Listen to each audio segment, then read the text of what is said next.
Hey everyone, TarantulaDan here. I hope you're doing well today. I'd like to thank you all to this week's weekly video, and I hope you enjoy it. This week will be a much shorter video because there's less things to go over, I guess. To be completely honest with you, I haven't been doing any kind of filming over the last few days.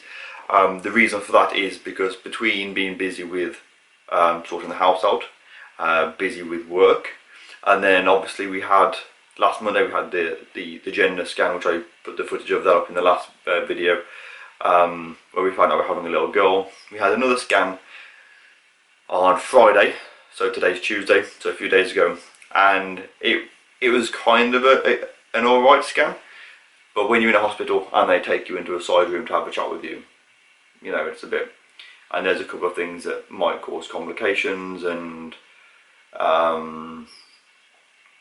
yeah, just other things kind of going on with that. I'm not really sure where, you know, what's going to happen and how things are going to turn out, to be honest. So try to keep positive, but you know, obviously, yeah, it's difficult.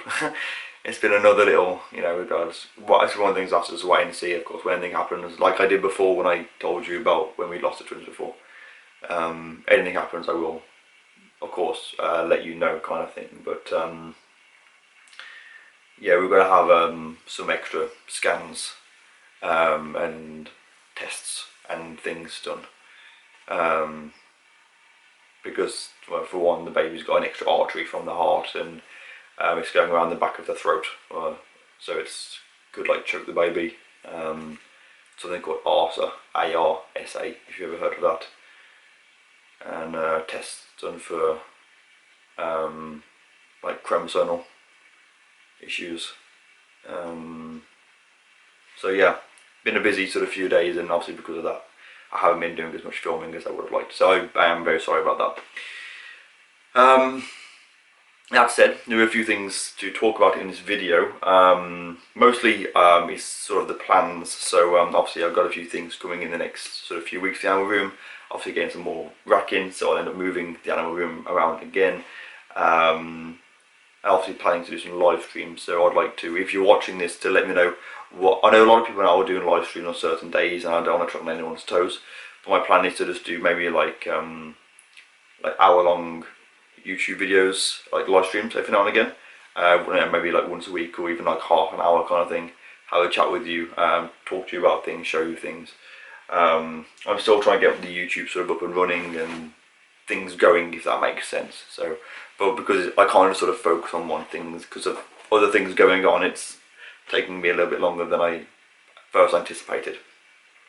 So, but yeah, so this week quite a few molts, mostly from like slings, so nothing too exciting. You know, like I think I've had like 6 Lasiodora Power High Banner Sling molt, which is good because they're growing nicely. But they're Lasiodora Power High Banner Slings, so you know what I mean. Rehoused all of the obviously the things from the Spider Shop unboxing video, which is going to be up on Saturday. They're all doing really well. Still got to do the rehousing for the Pac-Man frog, which is Jimmy here. You can see him on screen, really big guy. Really like this frog, and I'm going to put him into a proper tank so he looks a bit more displayed and a bit more nice, you know. Something I wanted to ask your opinion on. So basically I was given 2 of these, and these are, I'm guessing they're more like snake sort of vivs. Obviously you can see they're not huge, so they're 18 inches wide, 18 by 12, and the depth is just 6 inches. Actually, now that because I have a, oops, yeah, I have the tape measure, and depending who you ask, 6 inches is plenty. Other people it isn't. So I would argue that 6 inches is more than enough. But the problem is, obviously, with spiders, I can't have it too deep, of course. I can't have that much substrate in there. So I'm a little bit limited as to what I could put in here. So these were given to me, by the way, by my friends Ben and Neve, who they've kind of became my best friends down in Kent. I had these snakes from them. They helped me sort out the cage for Kamali, who's quietened down. He's doing really well. You can hear him sort of pondering around. They gave me 2 of these because they've no longer got any use for them, and thought, you know what, Dan, you can put something in them, I guess. Now, I don't have any small snakes, and to be fair, if I had a small snake like a hatchling, you know, then I guess this would probably be okay. But most of my snakes, I'd rather just put them in something big straight away, you know, as you can see with, you know, these kind of 4-foot bibs or so. A couple of ideas I did have for this was maybe a scorpion, because I can still put a few inches of substrate in there, put it a little bit deeper at one end for like a burrow. Obviously I couldn't sort of have it like 4 inches deep, because then there's going to be no space for it. The other thing I was thinking of maybe is doing the sand spider inside this. I actually have the sand spider in a much smaller enclosure at the moment. Literally it's tiny, but I haven't had to go around to rehousing it. And I've been meaning to rehouse it for about a month now, and I keep saying, oh, I'll rehouse it later, and then I just haven't got around to it. Literally, as of right now, you can see up on the screen, this is the sort of enclosure that it's in, secured with tape, as you can see. Then there's this larger tub, which is what I was going to put it into originally for the move. But then I kind of think maybe I could put it into this. The advantage being that I can see it from the front, I can see it from the top. It does have locks on, so the spider will not be able to get out. And they don't need a lot of sort of sand to bury themselves in, just an inch or so. So I was thinking maybe putting the sand spider into this. Obviously, it has a lock as well, so it's nice and secure. And I think that looks sort of quite nice, you know, on a shelf somewhere. You know, I can have the camera sort of facing the front, and it's better than the plastic, you know, which is a bit more opaque kind of thing. So maybe a scorpion, maybe the sand spider, but I'm not really sure which of the 2 yet. If you have any thoughts or opinions on that, then please let me know in the comments below. And by the way, to those of you that have messaged me, I do apologise if I haven't got back to you yet. Like I say, as I spoke about at the beginning of the video, it's been quite a lot of things going on. But I will try and respond to everyone who's been messaging me, and I really do appreciate your support. Obviously planning to do lots of things, quite a few things with breeding, waiting on a few egg sacs, and that brings me on to this next part of the video. So on about egg sacs and things now, don't get excited, I haven't got any egg sacs yet. I'm still waiting on Zelda, the lassie do a power high banner, to do her egg sac. I'm still waiting on the 2 males from Leyland to molt. They have stopped eating now, so it's been what, like over a year, 2 years now, I think I've had these males for. So they've got a bit close to molting now. They've stopped eating, so fingers crossed they'll sort of molt soon, and you know, we could actually get them sort of paired up. The Heteropoda David Bowie, the Ziggy Stardust Huntsman, still waiting on an egg sac from her as well. She's eating really well. She ate, well, about 4 or 5 days ago, so hopefully you know, she might do an egg sac. I'm probably going to put the male back in with her again. She's not sort of eating him, which is good, so hopefully they can do their thing and I'll get an egg sac. That's what I'm hoping for.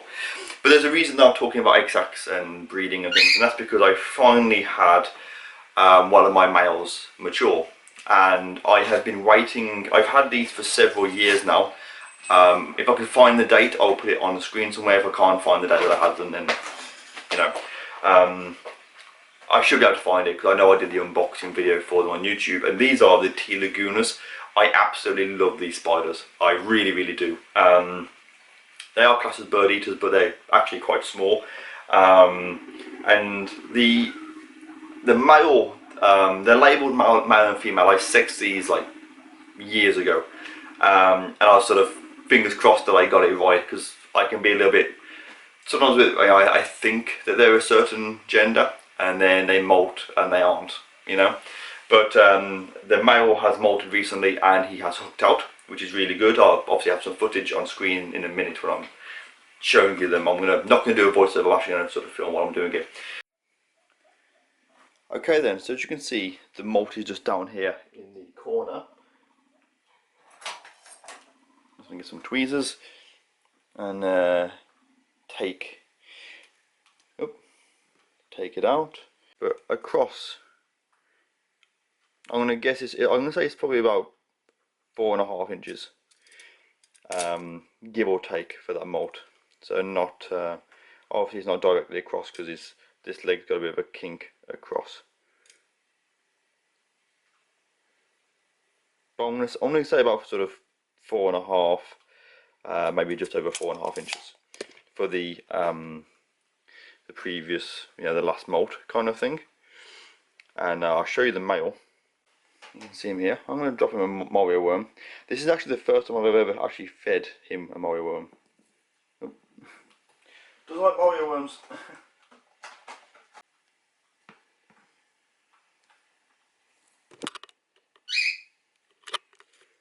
Yeah, he did eat. And yeah, you can see his bulbous pedipalps and his tibial hooks quite obviously.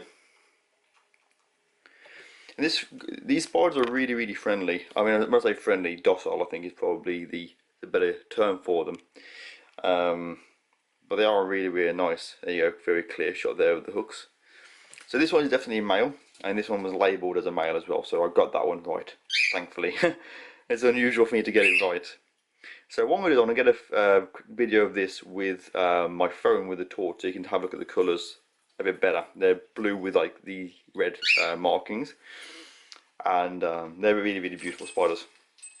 And then we'll take a look at the female, and we'll see how she's doing, and have a look at the molt as well.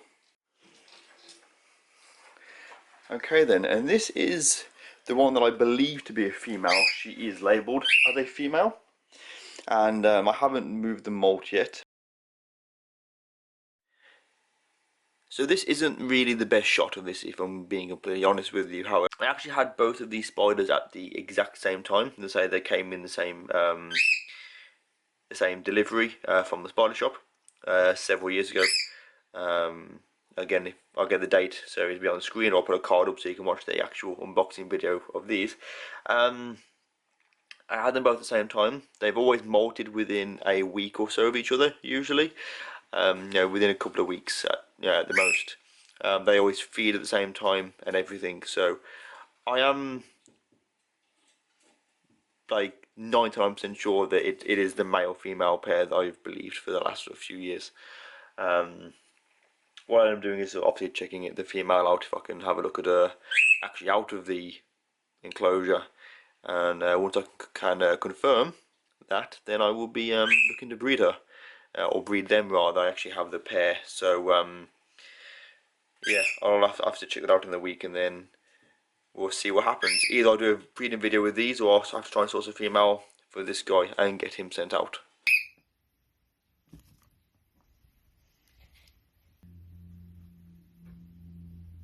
Yeah, I'm really confident that this is the female. She grew a lot in that molt actually. She's I mean, she's got to be over 5 inches.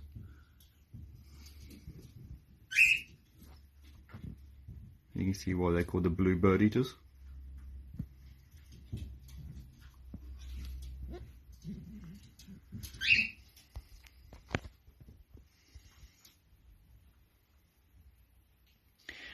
Absolutely beautiful. So yeah, I'm sort of hoping that I will be able to breed these in the very near future, and if so, if you're a patron of mine and I'm able to get some of these things to you, as with any of my exacts, then I will do that, and of course I'll be paying the postage and everything as well, so you get a gift of free spiders. I figured that'd be a nice way to thank you all. So I hope you all enjoyed today's video, and I hope that it was a little bit sort of quicker and flowed quite nicely. Of course, I'm always looking for feedback. I will give you more information on these when I have it, and of course as soon as I'm able to breed them safely, once they're ready, I will definitely be doing that. I've spent a bit of time this afternoon sort of looking at this one I believe to be a female, and I have no doubts of it being a female, so hopefully in the next sort of couple of weeks I'll make sure they're sort of both fed up ready, wait for him to do a sperm web, and then yeah, I will be looking to pair them up. So as soon as I do that, I will let you know.